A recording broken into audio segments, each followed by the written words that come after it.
Hey, how's it going and welcome to another video. So how about that Pokemon Mystery Dungeon Rescue Team DX? But yeah, I tuned into the Direct earlier today, not really expecting much of anything, honestly. And I came out pleasantly surprised, because like a Pokemon Mystery Dungeon, the first two games, a remake of that is never really something I ever expected to be a thing. But I'm glad it is, because Pokemon Mystery Dungeon is something that's very special to me. And it really takes me back to, God, how many fucking years ago at this point? Like 14, almost 15 years ago? But it really takes me back to the time when I think I was the most invested in Pokemon. The stretch from me being about like 8 up to 13. From about when Pokemon Sapphire and like Ruby and Sapphire came out, up to, I'd say, Pokemon Heart Gold really was, at least for me, that was the golden age of Pokemon. Where I was looking forward to every game, every spin-off, and so much good shit came out of that era. Pokemon Coliseum and Gale of Darkness. When are we getting our third Ore region game, you fucks? And even, shit like Pokemon Channel, which is objectively, like, both not even really a game and also kinda bad, is still something I have a lot of memories of. But I think more than any other, Pokemon Mystery Dungeon is at least the spin-off that I'm the most attached to and I sunk the most amount of time into.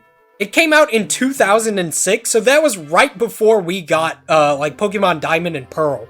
And that was my dedicated, DS game at the time. And man, did I love it, just for, a litany of different reasons, but I think if I had to pick just a single kind of phrase to explain what the appeal of it was, it really was just how, the longevity of it and the amount of content that was in those games. You could almost play them forever.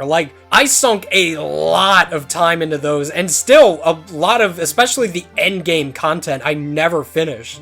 And some of that end of the game stuff was really difficult, but I'm getting ahead of myself.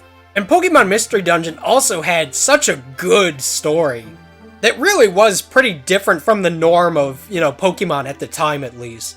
It's one of the few pieces of Pokemon media that's really made me, feel something and be emotional about what's going on. And I'm not going to spoil the story for anybody who hasn't played it, but man, the longer you get into it, the more of an emotional journey it becomes.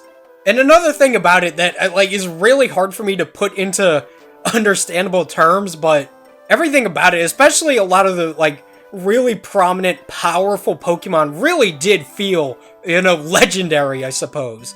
There's a genuine sort of mystique to a lot of the dungeons and the legendary Pokemon that really made me want to get them.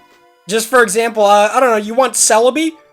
He's at the bottom of a 99 floor dungeon. Go get him. And Mewtwo, if you wanted Mewtwo, you better go down, a different 99 floor dungeon, kick his ass, and hope that he joins you. And tackling some of these harder missions, getting these legendary Pokemon felt like accomplishments. It was pretty tough. I feel like if I went back today, it probably wouldn't be as bad, but some of those dungeons with the limitations they would place on you were brutal. Even getting through a lot of the story content as a kid was kind of tough for me. And I'd say that's the one thing about this remake that I really hope they keep intact, is the sense of difficulty and progression and the feeling like there's always something challenging to do. Since that really was the draw of it, was that this is a weird comparison, but it almost reminds me of Monster Hunter, to where there's always something new to do and it's probably gonna be difficult. There would always be something to work towards, whether that was getting new Pokemon or increasing your rescue team rank. And the stuff you would accomplish really did feel like these sort of badges of honor. I remember there were a lot of different challenges. I don't remember really what the challenges involved, but if you did, you would get these little statues of the Sinnoh Pokemon, which were upcoming at the time. And it just felt good being able to, kind of tell yourself, yeah man, I have Mewtwo, I have Deoxys, I have this, that, and the other. I've done this dungeon. And sadly, I no longer have my original copy of Pokemon, Mystery Dungeon Blue Rescue Team. But I'm hoping with the Switch version, I can sort of recreate that experience.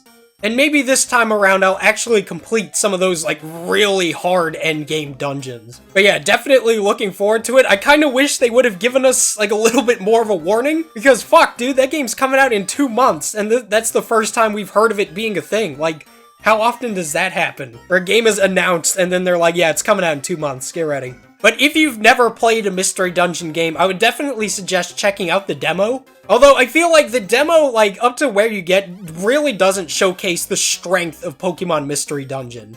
It really is the kind of game where the longer you get into it, the more you enjoy it. I guess it's sort of like an MMO in that sense. But yeah, really excited for Rescue Team DX. And I'm looking forward to, you know, just re-experiencing the magic of those games. Because fuck me, was Pokemon Mystery Dungeon awesome. But yeah, I hope you all enjoyed. I'll see you guys next time.